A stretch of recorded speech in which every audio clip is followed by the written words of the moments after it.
Hello, good morning students. देखो, आज अपन पढ़ेंगे चैप्टर 14 बायोमॉलिक्यूल्स। ठीक है। वैसे आपने ये चैप्टर पढ़ रखा है, इसके 2-4 लेक्चर आप लोगों ने देखे भी होंगे। ठीक है। थोड़ा सा मैं रिवाइज कर रही हूँ, उसके बाद अपन कंटिन्यू करेंगे। ठीक है। बायोमॉलिक्यूल्स जो चैप्टर है उसमें आप लोगों ने पढ़ लिया है, कार्बोहाइड्रेट्स के बारे में आप पढ़ रहे थे। ठीक है। जिसमें आपने क्लासिफिकेशन पढ़ा होगा। ठीक है। इसके अलावा आपने उस क्लासिफिकेशन के बाद में मोनोसेकेराइड की स्टडी की होगी। ठीक है। मोनोसेकेराइड की स्टडी में आपने ग्लूकोज पढ़ा है, फ्रक्टोज पढ़ा है, ये 2 सब्सटेंस आपने पढ़े हैं। ठीक है। उसके बाद में अपन किसके बारे में डिस्कशन कर रहे हैं? डाइसेकेराइड्स के बारे में। ठीक है। अब देखो, डाइसेकेराइड्स होते क्या है? डाइसेकेराइड्स वो कार्बोहाइड्रेट यूनिट्स होती हैं जिनका अगर आप हाइड्रोलाइसिस करो, ठीक है, disaccharides give 2 monosaccharide units on hydrolysis. ठीक है। अगर आप डाइसेकेराइड्स का हाइड्रोलाइसिस करते हो, उनको ब्रेक करते हो, तो वहां पे कितनी मोनोसेकेराइड यूनिट्स बनेंगी? 2 मोनोसेकेराइड यूनिट्स बनेंगी। ठीक है। तो यहाँ आपने अपने सिलेबस में जो डाइसेकेराइड्स है उसमें से कितने डाइसेकेराइड है अपने पास? 3 disaccharide. First is sucrose, second is maltose and third is lactose. ठीक है। आपने देखो, ये जो डाइसेकेराइड है वो आप पढ़ चुके हो, दैट इज सुक्रोज। ठीक है। अब इधर देखो, अब अपन जो पढ़ेंगे, जो डाइसेकेराइड्स पढ़ेंगे, उसमें कौन सी मोनोसेकेराइड अपने यूज आएंगी? 2 monosaccharide. First is glucose and second is fructose. ठीक है। अब ग्लूकोज एंड फ्रक्टोज जो होता है उसकी भी कितनी कितनी यूनिट्स होती है बेटा? 2 यूनिट्स होती है। First alpha glucose and second beta glucose. ऐसे ही फ्रक्टोज की भी कितनी यूनिट्स होती हैं? 2 units, alpha fructose and beta fructose. ठीक है। और मुझे नहीं लगता कि आप ये सब चीज़ें आपको एक्सप्लेन करने की रिक्वायरमेंट है, क्योंकि अगर आपने इसका स्ट्रक्चर पढ़ लिया है तो आपको ये बहुत इजीली समझ आ जाएगा कि इन सब में होगा क्या। ठीक है। फिर भी मैं एक रिवाइज करवा रही हूँ कि भाई आपको थोड़ा सा दिमाग में आ जाए कि हाँ भाई अपन किसके बारे में पढ़ रहे थे, क्या टॉपिक चल रहा था। ठीक है। चलो, अब देखो, अगर मैं सबसे पहले इन तीनों यूनिट्स की बात करूंगी, इसमें कौन कौन सी यूनिट्स मोनोसेकेराइड यूनिट प्रेजेंट होगी, उसके बाद अपन 1 बाय 1 सबका डायग्राम बनाएंगे। देखो, सुक्रोज जो होता है उसमें कितनी मोनोसेकेराइड यूनिट्स होती है बेटा? 2 मोनोसेकेराइड यूनिट्स। ठीक है। कोई भी डाइसेकेराइड हो उसमें 2 मोनोसेकेराइड यूनिट्स ही होंगी। ठीक है। सुक्रोज में होती है, first monosaccharide unit is alpha glucose. ठीक है। And second monosaccharide unit is beta fructose. ठीक है। ये 2 यूनिट्स होती है, क्योंकि बेटा सबसे पहले जो डायग्राम बनाने के लिए आपको रिक्वायरमेंट है, आपको ये लर्न होना चाहिए, आपको ये पता होना चाहिए किसमें कौन सी यूनिट्स होती हैं। ठीक है। अगर आपको ये नहीं पता होगा तो आप डायग्राम नहीं बना पाओगे। इनमें बहुत ज्यादा कुछ डिफरेंस नहीं है, स्मॉल सा माइनर सा डिफरेंस है, किसी में H ऊपर है, किसी में OH नीचे है। ठीक है। बट सबसे पहले आपको ये चीज पता होनी चाहिए। ठीक है। सो सुक्रोज जो होगा उसमें कितने यूनिट्स होंगी? 2 यूनिट्स होंगी। First is alpha glucose and second is beta fructose. ठीक है। इसके बारे में आप डिस्कशन कर चुके हो। ठीक है। तो इसलिए इसका स्ट्रक्चर मैं यहाँ एक्सप्लेन नहीं करूंगी। नेक्स्ट अपन ये जो 2 स्ट्रक्चर्स हैं ये स्टार्ट करेंगे। अब देखो सॉरी, माल्टोज जो होता है उसमें यूनिट्स होती हैं alpha glucose and second unit जो होती है वो भी होती है अल्फा ग्लूकोज। ठीक है। तो माल्टोज जो होता है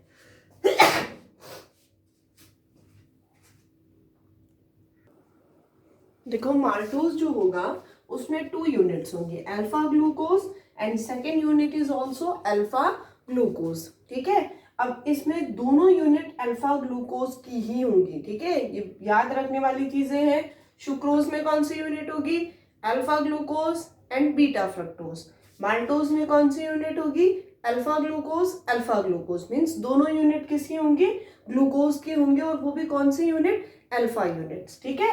नेक्स्ट लैक्टोज। अब देखो लैक्टोज में एक चीज नहीं आएगी, ठीक है कुछ ऐसा नहीं है कि कुछ बहुत डिफरेंट स्ट्रक्चर है आपको याद करना पड़ेगा, नहीं, छोटा सा माइनर सा उसमें कुछ डिफरेंस है, बाकी नेम उसका थोड़ा डिफरेंट है, ठीक है। इसमें यूनिट होती है, जो इसमें मोनोमर यूनिट होगी उसमें 2 यूनिट्स होंगी, beta glucose and second unit is beta galactose, ठीक है। जो लैक्टोज होगा उसमें यूनिट होंगी beta glucose and beta galactose, ठीक है। तो बीटा ग्लूकोज और बीटा गैलेक्टोज का स्ट्रक्चर कैसा होगा, माल्टोज का कैसा होगा और सुक्रोज का आपने पढ़ रखा है, ठीक है। तो अब अपन स्टार्ट करेंगे माल्टोज का जो स्ट्रक्चर है कि वो किस टाइप का होता है, किस तरह से ये जो यूनिट्स होती हैं ये अटैच्ड होती है, ठीक है। अब देखो एक चीज मैंने आपको पहले ही बता दी थी कि डाइसैकेराइड्स जो होते हैं उनके अंदर जो इनका मॉलिक्यूलर फॉर्मूला होगा तीनों का, लैक्टोज, माल्टोज, सुक्रोज, इनका सबका मॉलिक्यूलर फॉर्मूला सेम होगा, C12H22O11, सबका मॉलिक्यूलर फॉर्मूला सेम ही होगा, ठीक है। अब देखो जो फर्स्ट यूनिट अपन पढ़ेंगे अभी अपन, दैट इज माल्टोज, ठीक है। माल्टोज होगा क्या, देखो माल्टोज में कितने यूनिट्स है बेटा, ग्लूकोज की 2 यूनिट्स है, ठीक है। और दोनों कौन सी यूनिट है, अल्फा यूनिट है, ठीक है।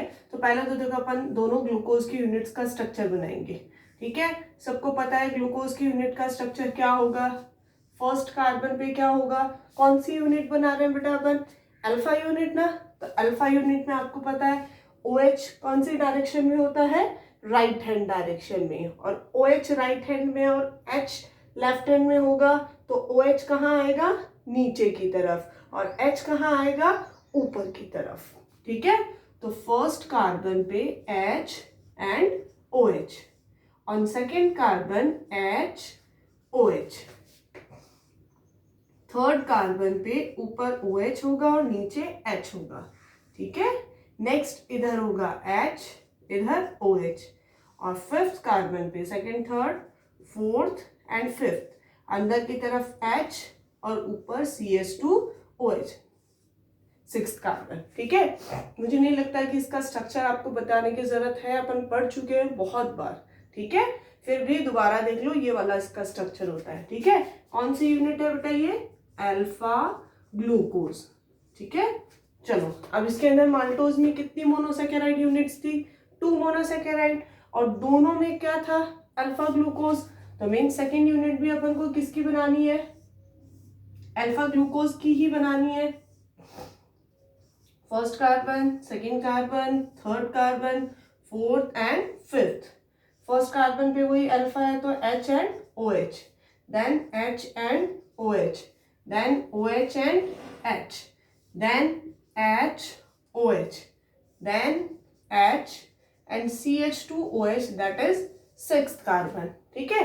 अब मैंने दोनों स्ट्रक्चर्स बना दी, ठीक है। बट आपको पता है क्या होगा, देखो ग्लूकोज फॉर्मूला क्या होता है ग्लूकोज का, C6H12O6, ठीक है। सेकेंड ग्लूकोज यूनिट का भी क्या होगा, C6H12O6। अब ये दोनों जब कंबाइन होंगे, तो जब ये कंबाइन होंगे तो क्या होगा, इसमें से एक वाटर मॉलिक्यूल रिलीज होगा, ठीक है। और वाटर रिलीज होगा तो क्या स्ट्रक्चर बनेगा, C12H22O11 प्लस H2O। अब देखो इनका जो यूनिट है, carbon unit, hydrogen and oxygen, ठीक है, ये देखो सब में सेम आ रहा है, 6 एंड 6, 12 कार्बन, 12 12 24, तो ये 22 हो गया, 2 हाइड्रोजन रिलीज हो गए, 6 6 12 ऑक्सीजन, यहाँ 11 एंड 1 12, ठीक है। तो अगर आप रिएक्शन देखो तो इसका रिएक्शन ये होगा, ठीक है। दिस इज अल्फा ग्लूकोज, ये भी अल्फा ग्लूकोज, और ये दोनों कंबाइन हुए तो किसका फॉर्मेशन हुआ, माल्टोज का, क्लियर। अब देखो ये किस तरह से कंबाइन होंगे, ठीक है। ये अपनी अल्फा ग्लूकोज की यूनिट आ गई, ये वाली यूनिट भी किसकी है, अल्फा ग्लूकोज की, ठीक है। अब देखो इनको क्या करना है बेटा, अपन को कंबाइन करना है, मर्ज करना है, और मर्ज करेंगे तो क्या रिलीज होगा, वाटर रिलीज होगा। कहाँ से रिलीज होगा? एक जो आपका कोई भी ग्लूकोज यूनिट है उसमें से H रिलीज हो जाएगा और सेकंड में से क्या रिलीज हो जाएगा? OH। और जैसे ही एक वाटर मॉलिक्यूल रिलीज होगा तो इन दोनों यूनिट्स के बीच में एक ऑक्साइड लिंकेज आ जाएगा। ऑक्साइड लिंकेज मीन्स जहां ऑक्सीजन जो है वो दोनों यूनिट के साथ एज ए ब्रिज के फॉर्म में अटैच होगा। ठीक है, इस टाइप का जो लिंकेज होता है इसको कौन सा लिंकेज बोलेंगे? Oxide linkage. और इस ऑक्साइड लिंकेज का नेम होता है ग्लाइकोसाइडिक लिंकेज। कौन सा लिंकेज होता है ये? ग्लाइकोसाइडिक लिंकेज और ग्लाइकोसाइडिक बॉन्ड। ये बहुत ज्यादा इंपॉर्टेंट क्वेश्चन है क्योंकि बहुत बार ये क्वेश्चन पूछा जाता है that what do you mean by glycosidic linkage. ये डेफिनेशन बहुत बार पूछी जाती है। ठीक है, तो जब भी कोई टू मोनोसैकेराइड यूनिट्स अटैच होंगी और एक वाटर मॉलिक्यूल रिलीज होगा तो उन दोनों के बीच में एक ऑक्साइड लिंकेज बन जाता है। ठीक है, और उस ऑक्साइड लिंकेज को ही अपन कौन सा लिंकेज बोलेंगे? Glycosidic linkage. ठीक है, अब देखो ग्लाइकोसाइडिक लिंकेज बहुत सारे टाइप के होते हैं। ठीक है, उसमें नंबर मेंशन करने का रिक्वायरमेंट होता है। नंबर मीन्स कौन कौन से कार्बन यूनिट्स के बीच में वो ग्लाइकोसाइडिक लिंकेज जो है वो फॉर्म हुआ है। ठीक है, तो अब देखो कौन कौन से कार्बन यूनिट के बीच में हुआ है। ये जो ग्लूकोज है इसका कौन सा कार्बन इन्वॉल्व हो रहा है? First carbon. ठीक है, और सेकंड जो ग्लूकोज यूनिट है उसका कौन सा हो रहा है? Fourth carbon. तो ज्यादा सोचने की बात ही नहीं है। कौन सा लिंकेज होगा? 1,4 ग्लाइकोसाइडिक लिंकेज। ठीक है, ये कौन सा लिंकेज होगा? 1,4 ग्लाइकोसाइडिक लिंकेज। क्लियर है बेटा? ठीक है, बहुत अच्छे से समझ लो। तुम लोगों को खुद को बनाना है ये स्ट्रक्चर अब नोटबुक में। ठीक है, रिवाइज कर लो। माल्टोज कितनी यूनिट्स होंगी? 2 यूनिट्स। किसकी होंगी? ग्लूकोज की होंगी। कौन से ग्लूकोज की होंगी? अल्फा ग्लूकोज की होंगी। दोनों यूनिट। ठीक है, दोनों में से एक वाटर मॉलिक्यूल रिलीज होगा, ऑक्साइड लिंकेज बनेगा और उस ऑक्साइड लिंकेज को क्या बोलेंगे? Glycosidic linkage. ओके, और कौन कौन से कार्बन के बीच में हो रहा है? 1 और 4, इसलिए अपन इसको क्या बोलेंगे? 1,4 ग्लाइकोसाइडिक लिंकेज। क्लियर? चलो, अब अपने पास लास्ट जो है वो है अपना लैक्टोज, जिसको अपन मिल्क शुगर भी बोलते हैं। ठीक है, जैसे सुक्रोज को अपन इनवर्ट शुगर बोलते हैं ना, वैसे कई बार कंपटीशन एग्जाम्स में ये छोटे छोटे क्वेश्चंस पूछ लिए जाते हैं। ठीक है, अगर आपको ये बोल दे कि draw the structure of milk sugar, तो आपको पता ही ना हो कि इसका नेम मिल्क शुगर होता है और आपको लैक्टोज का स्ट्रक्चर आता हो, फिर भी आप ड्रॉ कर दोगे। ठीक है, तो ध्यान रखना। नेक्स्ट जो अपना कंपाउंड है उसका नेम है बेटा लैक्टोज। ठीक है, और इस लैक्टोज को अपन क्या बोलते हैं? Milk sugar. ठीक है, चलो अब देखो इसमें कौन सी यूनिट होगी। फर्स्ट यूनिट कौन सी होगी बेटा? ग्लूकोज। कौन सा ग्लूकोज? Beta glucose. प्लस कौन सी यूनिट होगी? नेक्स्ट कौन सी यूनिट होगी? Beta galactose. ठीक है, दोनों कंबाइन होंगी, दोनों का फॉर्मूला सेम है, C6H12O6। C6H12O6 कंबाइन होंगी दोनों। ठीक है, और किसका फॉर्मेशन करेंगे? लैक्टोज का। प्लस क्या रिलीज होगा? Water molecule. इसका फॉर्मूला क्या होगा? C12H22O11। इसका ये जो मॉलिक्यूलर फॉर्मूला होगा ये आपको किसी भी रिएक्शन में बार बार में लर्न करने की रिक्वायरमेंट नहीं है, सब में सेम है। सिर्फ डिफरेंस क्या है? यूनिट कौन सी होगी। ठीक है, अब देखो beta glucose and beta galactose. ठीक है, अब ये वर्ड कुछ नया आया है अपने, गैलेक्टोज। क्या होता है गैलेक्टोज? किसका स्ट्रक्चर, मतलब गैलेक्टोज का स्ट्रक्चर क्या होता है, क्या डिफरेंस होता है उस स्ट्रक्चर में। ठीक है, तो ये अपन पढ़ेंगे। तो पहले आप क्या करो, आप सिर्फ ग्लूकोज का स्ट्रक्चर बना लो। ठीक है, उसके बाद में मैं आपको बताऊंगी गैलेक्टोज के स्ट्रक्चर में अपन को क्या चेंज करना है। ठीक है, तो ये देखो मैंने बना रही हूं मैं ग्लूकोज का स्ट्रक्चर, और वो भी कौन सा ग्लूकोज? Beta glucose. ठीक है, तो ये मैंने बीटा ग्लूकोज बनाया, और बीटा ग्लूकोज बनाना है तो सब बच्चों को पता है ना, बीटा मीन्स OH कौन सी डायरेक्शन में होगा, लेफ्ट हैंड डायरेक्शन में। ठीक है, और लेफ्ट हैंड में होगा तो H हमेशा नीचे आएगा, OH हमेशा ऊपर आएगा। ठीक है, कौन से कार्बन की बात कर रही हूं मैं, फर्स्ट की। बाकी सब में अरेंजमेंट एज इट इज ही रहेगा।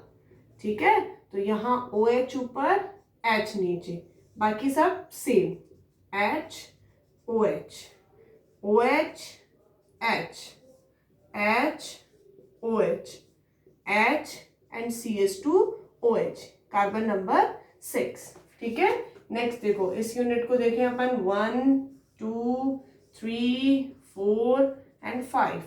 OH ऊपर H नीचे, H and OH OH and H, यहाँ हुई H और OH, H CH2OH, कौन सा कार्बन, 6 कार्बन। ठीक है, अब देखो मैंने ये दोनों स्ट्रक्चर बीटा ग्लूकोज की बनाई है। ठीक है, अभी अपन ने गैलेक्टोज नहीं बनाया है, ध्यान से देखना, मैंने अभी सिर्फ बीटा ग्लूकोज बनाया है। ठीक है, अब ये जो सेकेंड स्ट्रक्चर है ना, इसको तो बीटा ग्लूकोज ही रहने दो। ठीक है, इसमें अपन को कोई चेंज नहीं करना है, चेंज अपन को इसमें करना है, इसको अपन को बनाना है बीटा गैलेक्टोज। अब क्या डिफरेंस होगा, देखो ध्यान से देखना, सिर्फ और सिर्फ छोटा सा माइनर सा चेंज होगा। क्या चेंज होगा, जो फोर्थ कार्बन होगा ना, फोर्थ कार्बन, उस पे चेंज होगा। उस फोर्थ कार्बन में OH होगा ऊपर और H होगा नीचे, बस ये स्ट्रक्चर बन गया galactose. Okay, glucose and galactose, इनमें सिर्फ इतना ही डिफरेंस होता है कि वहां फोर्थ कार्बन पे H एंड OH का जो अरेंजमेंट होता है वो इन्वर्ट हो जाता है, उल्टा हो जाता है, ऑपोजिट हो जाता है, बस, और कोई चेंज नहीं है। क्लियर, तो यहाँ देखो मैंने इसमें फोर्थ कार्बन पे OH ऊपर बना दिया और H नीचे बना दिया, तो ये जो स्ट्रक्चर बन गई इसका नेम क्या है बेटा, गैलेक्टोज। चलो क्या करना है अपन को, दोनों स्ट्रक्चर जैसे ही कंबाइन होंगी क्या रिलीज होगा, water molecule. Very good, release कर दो। अब वाटर मॉलिक्यूल कहाँ से रिलीज होता है, एक मॉलिक्यूल का H रिलीज होता है और एक का OH। तो अब यहाँ देखो OH और OH दोनों एक दूसरे के ऑपोजिट डायरेक्शन में है, एक ऊपर की तरफ है, एक नीचे की तरफ है। तो यहाँ जब अभी अपन ने जो फर्स्ट स्ट्रक्चर देखी थी उसमें ऑक्साइड लिंकेज इस तरह से बना था, बिकॉज OH भी इधर था, सेकेंड OH भी इधर था, तो इसलिए इस तरह से यहाँ जो ग्लाइकोसाइडिक बॉन्ड था वो बना था। बट यहाँ क्या है, एक OH ऊपर है, एक OH नीचे है, तो यहाँ जो बनेगा वो ऑब्लिक में बनेगा। ठीक है, यहाँ से H रिलीज हुआ और यहाँ से OH, और इन दोनों के बीच में एक ऑब्लिक जो फॉर्म है उसमें एकदम टेढ़ा। ठीक है, ये ग्लाइकोसाइडिक फॉर्मेशन हो गया।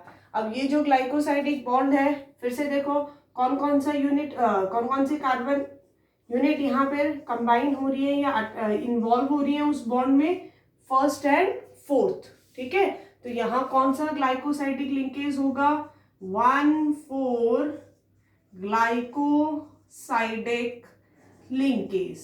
ओके, कौन सा लिंकेज होगा इसमें, 1,4 ग्लाइकोसाइडिक लिंकेज। ठीक है, रिवाइज करो फटाफट। सुक्रोज में कौन कौन सी यूनिट थी, alpha glucose and beta fructose. ठीक है, माल्टोज में कौन कौन सी यूनिट थी, alpha glucose, alpha glucose. Lactose में कौन सी यूनिट है, बीटा गैलेक्टोज, बीटा ग्लूकोज। ठीक है, इन दोनों स्ट्रक्चर्स में, माल्टोज में एंड लैक्टोज में, कौन सा बॉन्डिंग होगा, 1,4 ग्लाइकोसाइडिक बॉन्ड। ठीक है, जबकि सुक्रोज में कौन सी बॉन्डिंग थी, 1,2 ग्लाइकोसाइडिक लिंकेज था। आपने पहले पढ़ा होगा और उसमें ध्यान से देखा भी होगा। ठीक है, तो अब ये देखो, ये आपके जो डाइसैकेराइड्स हैं वो कंप्लीट हो गए हैं। ठीक है, और अब अपन पढ़ेंगे पॉलीसैकेराइड्स के बारे में। ठीक है, कंप्लीट तो नहीं हो पाएंगे पॉलीसैकेराइड्स, बट फिर भी 1 और 2 पॉलीसैकेराइड्स के बारे में अपन डिस्कशन करेंगे। यहाँ अपने पास टोटल 3 पॉलीसैकेराइड्स है। ठीक है, चलो देखो इधर, नेक्स्ट जो अपन पढ़ेंगे कंपाउंड्स वो होंगे आपके पॉलीसैकेराइड्स। ठीक है, अब देखो पॉलीसैकेराइड्स वर्ड आते ही आपको अपने आप दिमाग में आ गया होगा। पॉलीसैकेराइड्स क्या होंगे? Polysaccharides are the carbohydrate units which give more than 2 monosaccharides on hydrolysis। ठीक है, अगर आप इनका हाइड्रोलाइसिस करोगे तो ये मोर देन 2 या मोर देन 10 जो मोनोसैकेराइड यूनिट्स हैं उनका फॉर्मेशन करेंगे। ठीक है, अब बात है पॉलीसैकेराइड अपन पढ़ेंगे कौन कौन सी। फर्स्ट यूनिट अपन पढ़ेंगे स्टार्च। ठीक है, सेकेंड यूनिट अपन पढ़ेंगे सेलुलोज एंड थर्ड यूनिट अपन पढ़ेंगे ग्लाइकोजन। क्लियर? इन 3 पॉलीसैकेराइड यूनिट्स के बारे में अपन डिस्कशन करेंगे। तो सबसे इंपॉर्टेंट चीज है कि पहले अपन इन चीजों के बारे में पता करें कि ये चीजें होती क्या है। ठीक है, इसका स्ट्रक्चर तो अपन बाद में देखेंगे, बट पहले अपन इनका स्ट्रक्चर देखेंगे कि भाई फॉर्म देखेंगे कि भाई कहाँ प्रेजेंट होती है, क्या यूज आती है। तो देखो इनके नेम तुम लोगों ने सबने सुन रखे होंगे या नहीं भी सुन रखे, तो जब मैंने ये टॉपिक क्लास में स्टार्ट किया था तो इन सब के बारे में आपको बताया था। ठीक है, फिर दोबारा देख लो स्टार्च। ये जो स्टार्च होता है ये क्या होता है? एनिमल्स के अंदर जो फूड स्टोरेज होता है, सॉरी प्लांट्स के अंदर जो फूड स्टोरेज होता है वो किसकी फॉर्म में होता है? स्टार्च के फॉर्म में होता है। ठीक है, जैसे आपने बहुत सारे प्लांट्स देखे होंगे, ठीक है, या जो प्लांट स्पीसीज है, फूड मटेरियल्स देखे होंगे जिसमें जो स्टार्च जो होता है उसमें बहुत ज्यादा अमाउंट में होता है। ठीक है, लाइक जैसे राइस है उसमें स्टार्च बहुत ज्यादा अमाउंट में होता है। ठीक है, तो स्टार्च जो होता है वो क्या होता है? फूड स्टोरेज होता है। फूड स्टोरेज जो होता है वो स्टार्च की फॉर्म में ही होता है। किसमें? एनिमल्स में नहीं, प्लांट्स में। ध्यान रखना, प्लांट्स में फूड स्टोरेज स्टार्च के फॉर्म में होता है, और एनिमल्स में जो फूड स्टोरेज होता है वो किसकी फॉर्म में होता है? ग्लाइकोजन की फॉर्म में होता है। ठीक है, प्लांट्स में स्टार्च की फॉर्म में, एनिमल्स में ग्लाइकोजन की फॉर्म में। ये जो ग्लाइकोजन होता है उसको एनिमल स्टार्च भी बोलते हैं। ठीक है, अब देखो नेक्स्ट है सेल्यूलोज। सेल्यूलोज किस में प्रेजेंट होता है बेटा? सेल्यूलोज प्लांट्स में प्रेजेंट होता है। ठीक है, और किस में? प्लांट्स का जो स्केलेटन है उसके फॉर्मेशन में ये यूज आता है सेल्यूलोज। क्लियर? तो ये तो हुआ इनका जनरल इंट्रोडक्शन। सेकेंड थिंग, इनका सबका फॉर्मूला क्या होगा?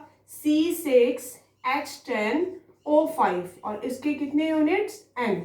मीन्स बहुत सारी मोनोसैकेराइड यूनिट्स जब अटैच होंगी एन टाइम तो वो पॉलीसैकेराइड अपन कह सकते हैं, ये पॉलीमर यूनिट्स है। ठीक है, इसमें बहुत सारी मोनोमर यूनिट्स आपस में अटैच है। ठीक है, तो अपन किसके बारे में डिस्कशन करेंगे अब? स्टार्च के बारे में, सेलुलोज के बारे में और ग्लाइकोजन के बारे में। ठीक है, आज अपन जो यूनिट है वो स्टार्ट करते हैं स्टार्च।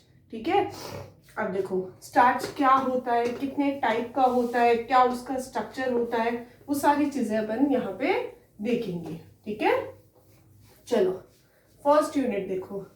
फर्स्ट जो पॉलीसैकेराइड है that is starch.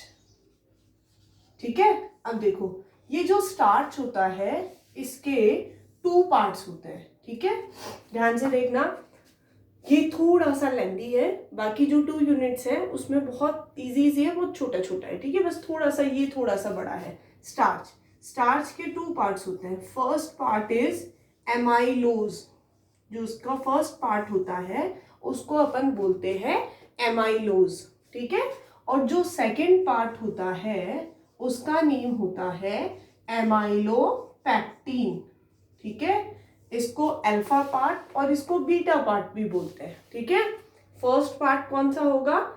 Amylose, and second is amylopectin. ठीक है, मीन्स टोटल जो स्टार्च होता है ना उसका 15 to 20% जो पार्ट होता है वो कैसा होता है? एमाइलोज होता है, और 80 to 85% जो पार्ट होगा वो किसका होगा, एमाइलोपेक्टिन का होगा।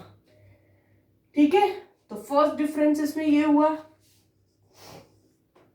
ठीक है, अब देखो सेकेंड डिफरेंस जो होता है इसमें वो ये होता है, ये जो एमाइलोज होता है ये वाटर सॉल्युबल होता है, ये वाटर में इजीली डिसॉल्व हो सकता है। ठीक है, बट ये जो होता है एमाइलोपेक्टिन ये कैसा होता है, वाटर इनसॉल्युबल होता है।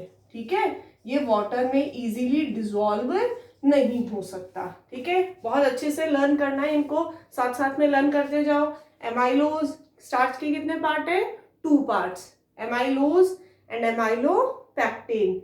एमाइलोज कितना पार्ट होगा स्टार्च का, 15 to 20% पार्ट है, वो कौन फॉर्मेशन करेगा, अमाइलोज। एंड 80 to 85% कौन कंप्लीट करेगा, एमाइलोपेक्टिन। ये कैसा होगा, वाटर सॉल्युबल, ये कैसा होगा, वाटर इनसॉल्युबल। ठीक है, थर्ड इसमें जो यूनिट होंगी वो कौन सी यूनिट होंगी, अल्फा ग्लूकोज की यूनिट होंगी। यहां भी कौन सी यूनिट होंगी, अल्फा ग्लूकोज की ही यूनिट होंगी। दोनों में सेम यूनिट होती है, मोनोमर यूनिट दोनों में सेम होती है। अब जो डिफरेंस आया यहां पर, ये जो पॉलीमर होता है ये कैसा पॉलीमर होगा, लीनियर पॉलीमर होगा। ठीक है, मींस ये जो यूनिट्स है वो लीनियर फॉर्म में अटैच होंगी। ठीक है, और ये जो पॉलीमर होगा ये ब्रांच्ड होगा, मींस यूनिट्स इस तरह से भी होंगी और नीचे की तरफ ऊपर की तरफ इस तरह से ब्रांचेस भी निकलेंगी। ठीक है, इसमें जो ग्लाइकोसाइडिक बॉन्डिंग होगी वो सिर्फ 1,4 बॉन्डिंग होगी। इसकी वजह से ही ये कौन से टाइप का पॉलीमर होगा, लीनियर पॉलीमर होगा। ठीक है, और यहाँ जो होगा यहाँ 1,4 ग्लाइकोसाइडिक लिंकेज भी होगा एंड 1,6 ग्लाइकोसाइडिक लिंकेज भी होगा। ठीक है, और ये दोनों लिंकेज होने की वजह से ये किस टाइप का पॉलीमर होगा, ब्रांच्ड पॉलीमर होगा। क्लियर, तो अब अपन डिस्कशन करेंगे इनकी जो स्ट्रक्चर्स है इनके बारे में, कि अमाइलोज का स्ट्रक्चर कैसा होगा और एमाइलोपेक्टिन का कैसा होगा। ठीक है, तो देखो फटाफट, अमाइलोज के स्ट्रक्चर की अगर अपन बात करें तो यहाँ पे बहुत सारी अल्फा जो यूनिट्स होंगी, ग्लूकोज की यूनिट्स, वो अटैच होंगी। कौन से फॉर्म में, लीनियर फॉर्म में। ठीक है, देखो यहाँ पे मैंने स्टार्च की यूनिट को एक्सप्लेन करने के लिए बहुत सारी ग्लूकोज की यूनिट्स बना दी है। ठीक है, हालांकि ये यूनिट्स आपको आती हैं, इसलिए मैंने ज़्यादा टाइम वेस्ट नहीं किया आप लोगों का एक स्ट्रक्चर को बनाने में, इसलिए फटाफट सारी स्ट्रक्चर बना के रखी है। ठीक है, अब देखो होगा क्या, मैंने सारी ग्लूकोज की यूनिट्स बनाई है, कोई डिफरेंट नहीं है, सब ग्लूकोज की यूनिट्स है। ठीक है, अब इन ग्लूकोज की यूनिट्स के अंदर आप देखोगे कि अपन को क्या रिलीज करना है बेटा, वाटर मॉलिक्यूल रिलीज करना है। ठीक है, और वाटर मॉलिक्यूल कहाँ से रिलीज होगा, फर्स्ट कार्बन से और फोर्थ कार्बन से। ठीक है, यहाँ से H रिलीज हुआ और यहाँ से OH, क्या हो गया इन दोनों के बीच में, ऑक्साइड लिंकेज। यहाँ पॉलीमर है तो बहुत सारे ऑक्साइड लिंकेज बनेंगे ना, ये वाला भी हो गया ऑक्साइड लिंकेज। अब जैसी यूनिट ये मैंने बनाई है वैसी ही यूनिट आगे की तरफ भी होंगी और इस तरफ भी होंगी। ठीक है, तो यहाँ इसको अपन किस तरह से रिप्रेजेंट कर सकते हैं कि ये यूनिट भी इधर कंटिन्यू है और ये वाली यूनिट भी इधर कंटिन्यू है। ठीक है, तो ये जो स्ट्रक्चर है ये कौन सी यूनिट का है बेटा, एमाइलोज। ठीक है, जिसमें सिर्फ कौन सी यूनिट है, अल्फा ग्लूकोज यूनिट्स है। ठीक है, और ये अल्फा ग्लूकोज यूनिट कौन से लिंकेज से अटैच्ड है, 1,4 ग्लाइकोसाइडिक लिंकेज। क्लियर, आ गया सबको अच्छे से समझ में। तो ये जो है ये किसके बारे में अपन ने पढ़ा, अमाइलोज के बारे में पढ़ा। ठीक है, अब एमाइलोपेक्टिन क्या होगा। ठीक है, अमाइलोपेक्टिन में क्या होगा बेटा, ये वाला स्ट्रक्चर तो एज इट इज होगा। ठीक है, अब मान लो ऐसी ही एक सेम यूनिट, थोड़ा सा ध्यान से देखना, थोड़ा सा चेंज है बस उसमें, ऐसी ही सेम यूनिट ऊपर की तरफ हो। ठीक है, और उस यूनिट में जो ग्लूकोज यूनिट है उसका फर्स्ट कार्बन जब 6 कार्बन के साथ इन्वॉल्व हो जाए तो वो क्या हो गया, ये तो सिर्फ लीनियर स्ट्रक्चर है, ठीक है, और उसमें क्या होगा, ये जो लीनियर स्ट्रक्चर है वो इधर से फर्दर डिवाइड हो जाएगी और नेक्स्ट यूनिट बनाना स्टार्ट कर देगी। तो वो यूनिट कैसी हो जाएगी, ब्रांच्ड हो जाएगी, ठीक है। अगर अपन उसका स्ट्रक्चर बनाए तो देखो मैं इसका स्ट्रक्चर आपको बना के दिखा रही हूँ। इसी में ऊपर अपन दूसरी यूनिट बना रहे हैं, इसको थोड़ा छोटा बना देते हैं। CH2OH, ये 6 कार्बन हो गया, CH2OH 6 कार्बन, ठीक है। अब देखो यहाँ पे मान लो ग्लूकोज की यूनिट हो, ठीक है। अब यहाँ ग्लूकोज की कौन सी यूनिट है, H एंड OH, वही मैंने नॉर्मल ग्लूकोज की यूनिट बनाई है, ठीक है। H OH OH H H and OH, ठीक है। ये यूनिट क्या होगी, कंटिन्यू इधर चलेगी, जैसे ये यूनिट्स चल रही है ना, सेम वैसी यूनिट चलेंगे। H ऊपर की तरफ CH2OH, ठीक है, वो सेम रहेगा, कोई चेंज नहीं होगा। सिर्फ यहाँ क्या चेंज होगा, यहाँ ये चेंज होगा कि यहाँ ये जो इसका फर्स्ट कार्बन है, ठीक है, और इसका ये जो 6th कार्बन है, ठीक है, यहाँ क्या होगा, वाटर रिलीज होगा। मान लो इसमें से H रिलीज हो गया, ध्यान से देखना, और यहाँ से OH रिलीज हो गया, और ये दोनों आपस में कंबाइन हो जाएंगे, ठीक है। तो यहाँ ये जो ऑक्साइड लिंकेज बना है, ये कौन कौन सी यूनिट्स के बीच में बना है, देखो इसका स्ट्रक्चर दोबारा बना दूंगी मैं, ये चीज आपको एक्सप्लेन करने के लिए बता रही हूँ, पहले सिर्फ आप इस चीज को देखो। तो यहाँ कौन कौन से कार्बन यूनिट, फर्स्ट कार्बन और 6th कार्बन, इन दोनों के बीच में लिंकेज होगा, और उसको कौन सा लिंकेज बोलेंगे, 1,6 ग्लाइकोसाइडिक लिंकेज, जिसकी वजह से ये कैसा हो जाएगा, ब्रांच्ड हो जाएगा। क्लियर है, ठीक है। अब इसका स्ट्रक्चर, कंप्लीट स्ट्रक्चर देखना आप। हेलो, देखो स्टूडेंट्स, अब मैं आपको इसका कंप्लीट डायग्राम मैंने दोबारा बनाया है, ठीक है। देखो फर्स्ट ग्लूकोज की यूनिट ये हो गई, अल्फा ग्लूकोज की यूनिट लीनियर वे में अरेंज हो गई, ठीक है। अब मैंने ऊपर की तरफ भी अल्फा ग्लूकोज यूनिट, अल्फा जो ग्लूकोज यूनिट है उनको बनाया है लीनियर वे में, ठीक है। अब देखना इसमें यहाँ इस तरफ जो चेन चल रही है उसमें 1,4 ग्लाइकोसाइडिक लिंकेज कंटिन्यू है, जैसे नीचे वाली यूनिट में है ना 1,4 ग्लाइकोसाइडिक, वैसा ही सेम इसमें, और ये भी कंटिन्यूटी से आगे बढ़ती जा रही है इन यूनिट्स की जैसे, ठीक है।